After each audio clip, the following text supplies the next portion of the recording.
Hello everyone and welcome back to my channel A Dreamy Lifestyle. আমি সৃজা আর চলো আজকে সারাদিন কি করেছি দেখাই।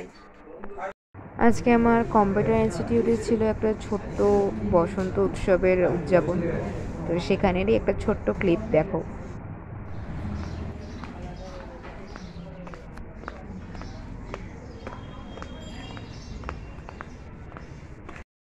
এত এক প্লাস্টিক কাকুনি দেখাও, প্লাস্টিকটা খোলো। এই এত বড় প্লাস্টিকের এত নিজে নিজে দেই যাবে, আরেক পাগল নিজে নিজে রং মাখছে। আম্মা বাবা দাঁড়া, ঘরের মধ্যে আরে এলো পিসি, হ্যাপি হোলি। আর পিসি একটা নতুন গুড নিউজ দেবে। পিসি কি কিনেছিস বল? একটা নতুন স্কুটি। তুই কি চালাতে পারিস? এই তাহলে ভালো হলো, এবারে এখানে আসলে রাত্রেবেলা কাকা পাপাইজি এই পিপাইকে বলে চলো, রাত্রেবেলা তো রাস্তা ফাঁকা থাকে। হ্যাঁ এই আমি পরশুদিন কালকে দিয়েছি ফেসবুকে যে আমাদের পরিবারে আসলে নতুন সদস্য এই বাবা মামা বললো তখন ভাত খাইনি একটাও, এখন দাও খাও। তো গাইস দেখো তুই কত বড় হয়ে গেছিস, একা একা ভাত খাচ্ছিস। 4 বছর হয়ে গেল। এই আমরা না ভাইয়ের 5 বছরে খুব আনন্দ করবো। ও তো 5 বছর হবে তো এবারে। হ্যাঁ হবে তো। কি রে 5 বছর হবে এবারে? তোদের ওখানে হবে জন্মদিন পালন, তোদের ওখানে হবে। কাকাই বলেছে ওই এই ফোন এসছে না।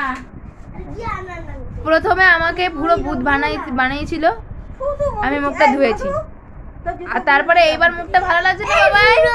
বড় ভূত আর আরেকটা ভূত, আর ছোট ভূত মামদো আর আরেকটা ভূত। আর আমরা দুজন সবথেকে নিয়ে যাচ্ছি আমাদের তো। তো কথা মতোই আজকের মা আর পাপাই যে রওনা দিয়েছিল হাওড়া থেকে তারাপীঠ আর শান্তিনিকেতনের উদ্দেশ্যে। তো সেই যাত্রাপথেরই কিছু দৃশ্য তোমাদের সামনে তুলে ধরলাম, দেখতে থাকো যে কত সুন্দর সুন্দর স্টেশন মাঝখানে পড়েছিল, যেগুলো কত সুন্দর।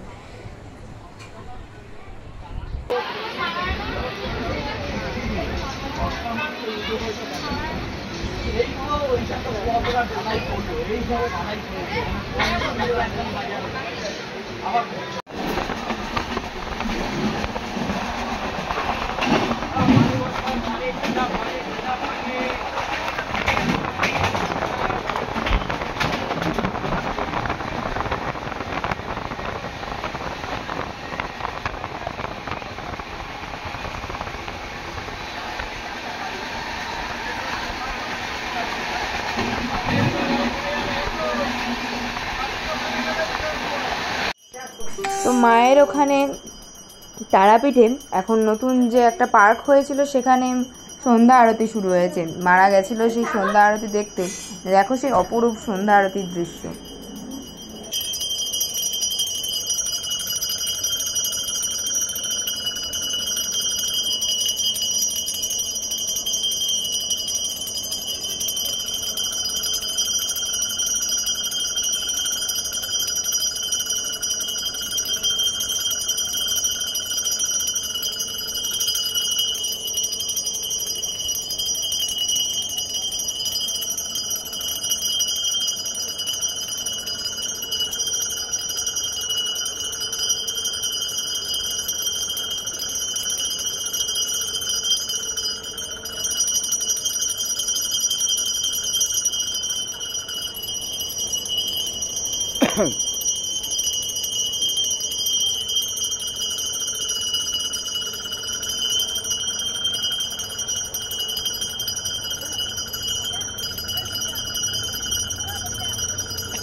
তো আজ এত পর্যন্তই বন্ধুরা, আবার সামনের দিন দেখা হবে একটা নতুন ব্লগ নিয়ে।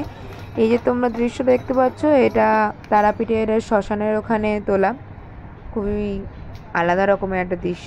সবাই পাশে থেকো, লাইক করো, সাবস্ক্রাইব করো, টাটা।